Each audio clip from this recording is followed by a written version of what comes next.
Welcome back to Tied Down TV, the punk rock opinion show with me, Geoff. And Danny.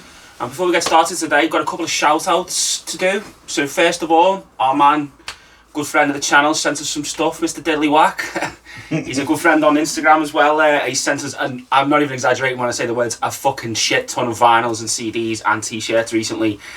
Honestly, some absolute gems as well, man. It's like Christmas come early. Yeah. I was like, proper appreciate it. Like, there's some real good shit in there.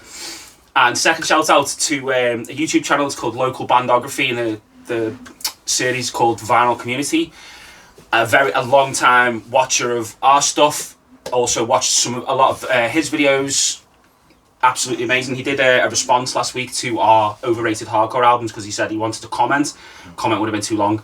So a good 20-minute chunk of the video is him going through each of our picks, and it's amazing, and we really appreciated the love and the attention. Like, he really wanted to talk about the video we'd done. So I put the link in the description for that anyway. That's the shout outs. So today we're talking about thrash metal. This is not crossover, so let's put that out there. So no crossover counts. So no cheating from you, no DRI, no leeway, no suicidal. This is all just thrash metal. And I've got to tell you something. I like my thrash metal the way I like my Olympic relay runners. Oh yeah. Fast, but need to take a breather every now and then. Okay. So what I will explain there is, lots of great bands out there that, I always thought thrash should be fast, but a band like Overkill or Nasty Savage, is really good, but they maybe play a little bit too mid-paced, mostly for me. Okay. But on the other spectrum, you got like bands that just don't stop for air. The likes of Demolition Hammer, Razor, Sadus. It's just da-da-da-da-da-da. I like that little middle ground right there where you get a bit of everything. You get fast bits, you get slower mosh parts, something for all the different types of moshes. Yes. If you like the stompy bits, if you like the circle pits, that little sweet spot right in the middle. So we're picking our top 5 thrash metal albums. All mine have that in common. And you're not a huge fan of thrash metal, but you've said to me you've grew a more of appreciation of it this week. I'll say again, because I did like it when I was a teenager a lot more, and I prefer crossover. I still do prefer crossover. I like it to have more of a hardcore edge with some thrashy guitar solos and whatever. But yeah, listening, and some of these albums are albums that I loved when I was younger and I've maybe not listened to for a good few years, and re-listening to them again, and I have. Yeah. I really enjoyed it. I was like, it's fucking fun, to listen to, isn't it? I've said that before, right, and I'm going to say it again. I really like the thrash metal crowd. Mm-hmm. I think if you go to a proper thrash gig, they love their music, they love their partying, they love their stage dives, they love their high tops, they love their denim, right? And you go there, you very rarely see kickoffs going on. No. Not compared to hardcore shows, it seems to be like, you're likely to see some kind of, I feel like exchange. Yeah, I feel like in thrash it's just all, as Exodus say, friendly, violent fun, and that's what it's all about. Now everyone knows about the big four, don't they? Your Metallica, Slayer, Megadeth, and Anthrax, and then obviously you've got like the European big four like Sodom, Creator, Destruction, and so on. And I was talking to someone this week. He knows who he is, and he was saying, I hope you're not going to pick any of them big four fucking shit bands. How dare he say that when one of the greatest ever metal bands is within that big four? And you know who I'm talking about. I know who you're talking about. And it ain't the one that begins with M. So we'll get to that anyway very shortly. So without further ado, Jeffrey, for someone who isn't massively into thrash metal, what have you picked for us first? So this one, some people might argue this a little bit, but I wouldn't. No. I think 100% thrashy as fuck. Yeah. The debut by Bathory. Now I know it's first wave black metal as well, but every song on this, as I'm sure you will agree, it thrashes. It's a brilliant album, man. It is a thrash album. Yeah. It's lo-fi, it's like a lower fi version of Venom. Some people say. I think it's miles better. Cawthon said he never even heard of Venom because people were saying, this sounded quite like it was influenced of it. But apparently Jonas Oakland, the director who had a brief stint in the band, claims that they were very influenced by Venom. But it's like, he said they were more influenced by GBH, the Sex Pistols, Motorhead, and like new wave of British heavy metal, stuff like that. But out and out, this, I think, it's the best Bathory album I've heard, and I do like a few of their records. It's fucking outstanding, and it's less than half an hour. Now, for me, a genre like thrash, which, as we discussed at the beginning, I am a fan of, but maybe not a huge fan of. Sometimes albums might overstay their welcome. This doesn't. Like I say, I think it's about between 25 and 30 minutes in, out, done. Lo-fi, unbelievably good fucking music is what it is. Well, you touched on something there, new wave, first wave black metal. Yeah. You know, that, I think some of these bands that you have to be mentioned, because to me, first wave black metal is just satanic thrash. Yeah. When I listen to the so-called first wave black metal, it's just satanic thrash. Yeah. You know your Venoms, yeah. you know your Bathories. You can even put a band in like Bulldozer, Celtic Frost, yeah. Hellhammer. You know, all that stuff. It definitely classes as thrash. Yeah. But with just a satanic edge. But they ain't going on about, I don't know, partying and drinking or whatever. They were going on about something that you're going a bit more on about the occult. So I think that period of music has to be mentioned in a video like this, and that is a brilliant first choice. My first choice from 1985, the classic Bonded by Blood by Exodus, a record I have 4 copies of. I love it that much. Now, this is the only album to feature Paul Bailoff on vocals, and I've got to be honest with you, he was not the greatest, rest in peace, but he was not the greatest vocalist. I think the band members even acknowledge that. But it kind of works on this album. When you hear it, there's a few effects on his vocals, but it works, do you know what I mean? And you can't deny that there isn't an unbelievable amount of fucking brilliant tunes on this. And what I was saying there about, I love it fast, but I also love it mid. This has got some great mid paces on it, and then There Were None. That is a brilliant song. Oh, what a song. And then obviously you've got a ripper like A Lesson in Violence. If you've got something to say, then come my way. Such a good, you know, they got the kick-ass moments, they got the party moments. Absolutely love Exodus. The first time I ever met Piggy, who obviously had seen Piggy around the hardcore scene in Liverpool many times, but the first time I ever spoke to him was at an Exodus gig around 12 years ago. It was in the Academy, and there's that little window area where you can look through like that. And he came up to me and went, "Hold me drink." And I held his drink, and he literally just went whoop like that, and literally dolphin dived through the fucking through the fucking window onto all the people below during an Exodus set. But yeah, Exodus. This album, when I think of thrash and everything that's good about thrash, Exodus Bonded by Blood is the album I think of. Cool. All right. So pick number 2 for me. And I apologise then, because I have picked one of the big 4, and I've picked Ride the Lightning, Metallica. So, this is Metallica's second album. Most people know the first few. If you're into thrash metal, obviously they're iconic. This is my favourite. Now, Kill 'Em All is definitely also fucking brilliant, and is just pretty much pure thrash all the way through. But this is, for me, like, this kind of, like you were saying, like, this brings in the dynamics to Metallica sound, and you can hear where they were going to go. And I'm not a fan of much post Master of Puppets, but I think this is flawless, almost, honestly, except for their first kind of rock ballad, Fade to Black. I'm not a huge fan of that kind of thing, but other than that, the intro with the acoustic into Fight Fire with Fire, fucking amazing. Title track, Ride the Lightning, so good. For Whom the Bell Tolls, a classic Metallica song of this day and age. Creep and Death, Trapped Under Ice, The Call of Cthulhu, the last one, the instrumental. Every song on it is great. I can't sing it enough. Like, I am not a big Metallica fan, but I am a big fan of this record. I think it's fucking outstanding. Like, it's got like Cliff Burton, like, because he was like musically knowledgeable, he used like music theory and introduced it to like James and Lars, and like classical music and stuff like that. Like, the influences are all over the place now on this, but it's still thrashy as fuck. Well, as this is the Punk Rock Opinion Show, I'm gonna pull my right to an opinion. Cool. Right there. I don't agree with anything you just said. I think that's turd. Okay. I think they are turd. I hate them. I think Cliff Burton was cool.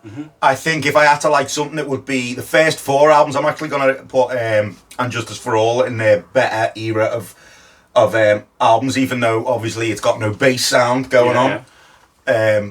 You think that's better than Ride the Lightning? Not for me. Like, I mean, yeah. If I had it's to all opinion. Yeah, if I had to talk about Metallica, I'd probably say Kill 'Em All is my favourite because it's got Whiplash on. I really love that song. That was close to picking. Don't get you know what? A band that's as big as Metallica, they're always going to have a couple of songs that you like. Yeah.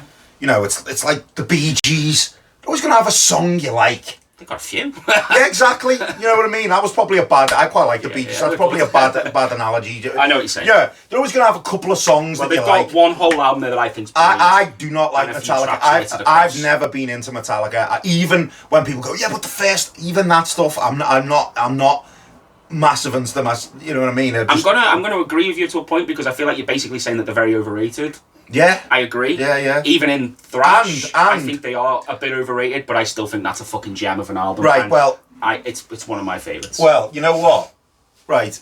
Another thing that puts me off them is reading Dave Mustaine's book. Oh yeah. And you know what? People may take people don't like him either, but you know what? There's a story in there where he's talking about the early days of Metallica, where they pulled up for rehearsals and Dave Mustaine's dog jumped up at the van to say hello to Lars at the window, and fucking James Hetfield came round and fucking kicked his dog. Yeah, well, fuck that now. And he was like, "What are you doing that for?" Yeah. You know what I mean? So, I don't like them. I dislike them even more once I heard that story. Fair enough. So yeah, I'm not a fan of Metallica.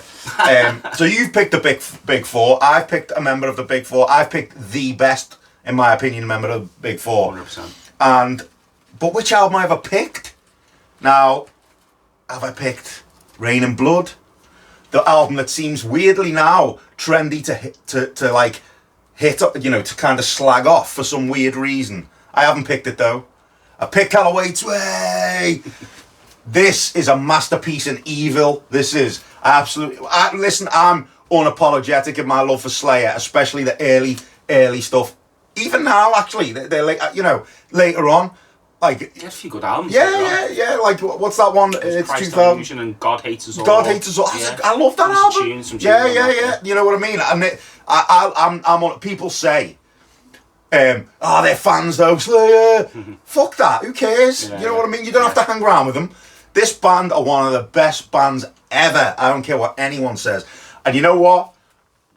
Similar to what I said about I like the variation. Again, Thrash. I like my Thrash fast, but this has got a tune on it. Track 3, At Dawn They Sleep, which is a slow song, and my God, what a song that is.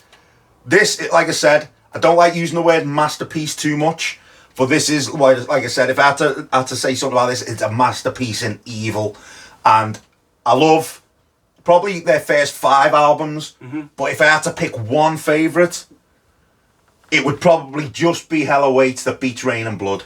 Okay. I absolutely love them. And another quick story about them. My first big festival experience, Ozfest 2002. Raining, pissing down, muddy.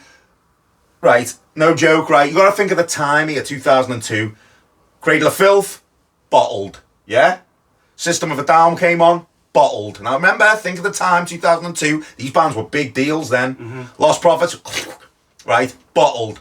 Think about the time.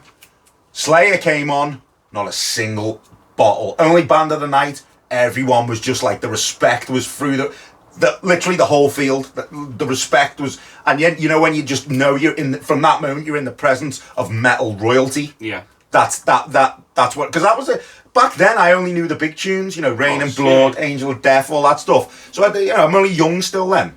But that was the moment when I seen what had happened before them, before they hit the stage, and then they come on, and you realise, holy shit, this is actually metal royalty. I'm witnessing here. So, could I give any more kudos to Slayer after that? I'm not sure I could. Cool. Okay. Well, funnily enough, my third pick is Rain and Blood. So, Danny's touched on a lot of how great this band is, and easily for me the best thrash metal band of all you know time. what I've got to say as well, you have always loved these. You have ever since we were younger. Well, this was one of my gateways into thrash and knowing what thrash was, this album, and I fucking love it. Is it their best album? Maybe not. Hell Awaits is amazing as well. I wouldn't even try and argue that it wasn't. But when I heard this, it fucking knocked my socks off, and honest to God, I didn't want to put them back on. Obviously, it's got the big tunes, Angel of Death. It's got Rain and Blood. But Piece by Piece, Altar of Sacrifice, every song. Again, like I said about Bathory, it's about 27 minutes long.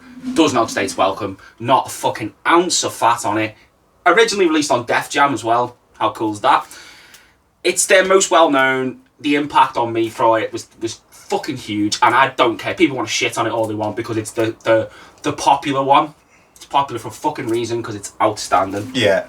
The only reason it just missed out on my top pick is not only because I knew he was going to pick it. It's like I said, I like just a moment to breathe. Yeah, there's not really much. There's not. Yeah, that's relentless as hell. That album. Yeah. Was I going to say something else about Slayer there? I thought I was, and it's going to come back to me. That's annoying.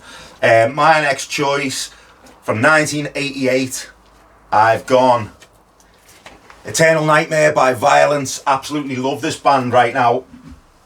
Now their first album is really hard to come by, and I don't have it in my collection, and it's annoying. It was Oppressing the Masses or Opposing the Masses, I can't remember what it's called.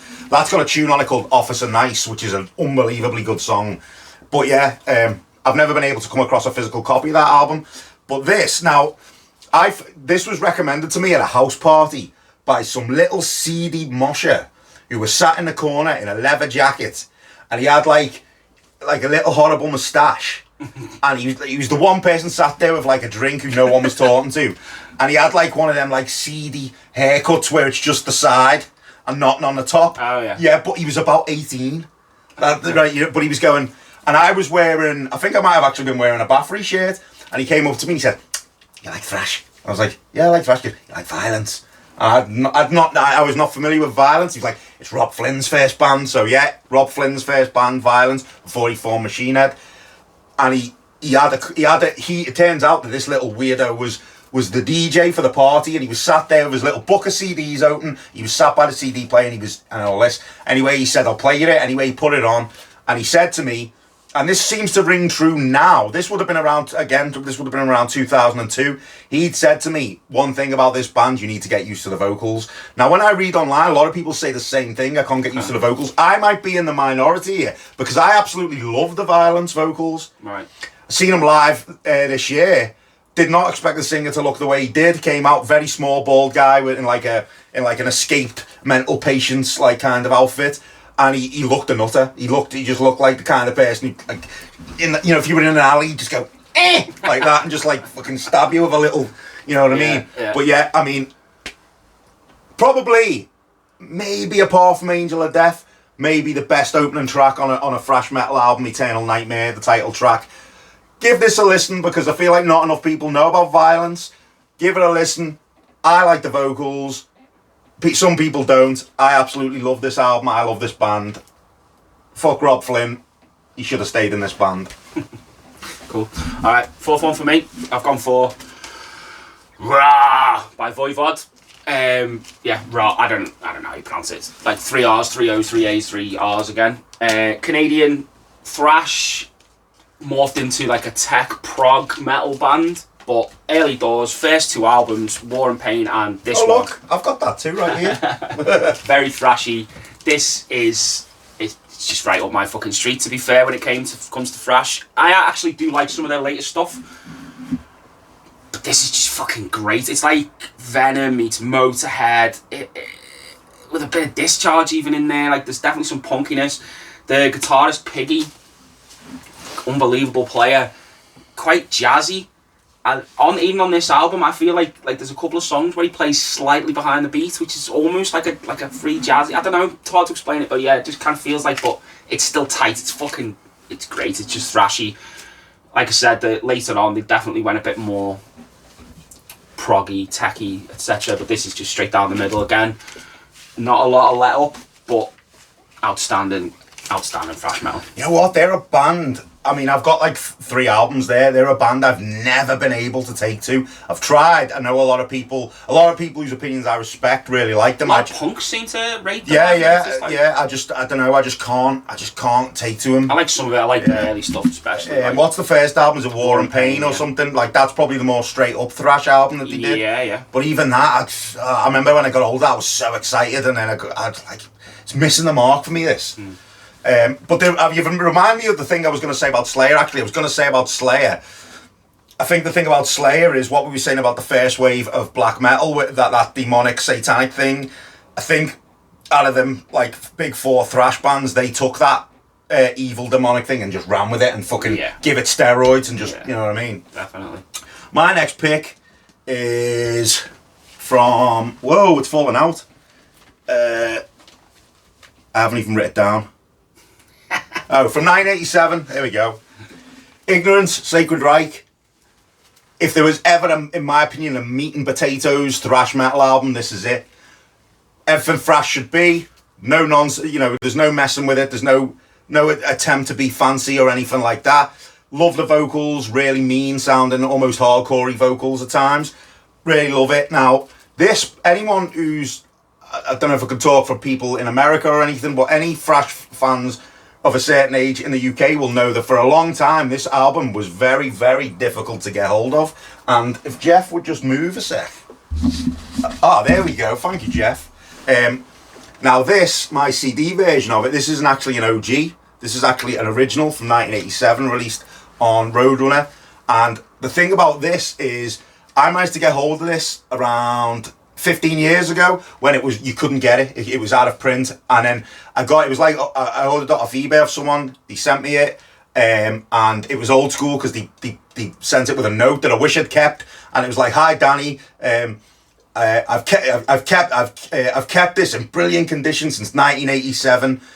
One of the greatest thrash metal albums ever. Enjoy it as much as I have done, and you better keep it in good condition." And I have done, and I wish I'd kept that note. It's a nice little personal thing. Yeah. So it's personal reason, really good. Is it Ignorance that they did the music video for? Really just great straight up thrash. Absolutely love this album. Great stuff. Nice. The final pick for me, I've gone for Beneath the Remains, Sepultura. Some people might say no, Rise is better. I don't know. No, I don't. I like this one better. I know a lot of people who think that is their best stuff. I think this is fucking unbelievably good.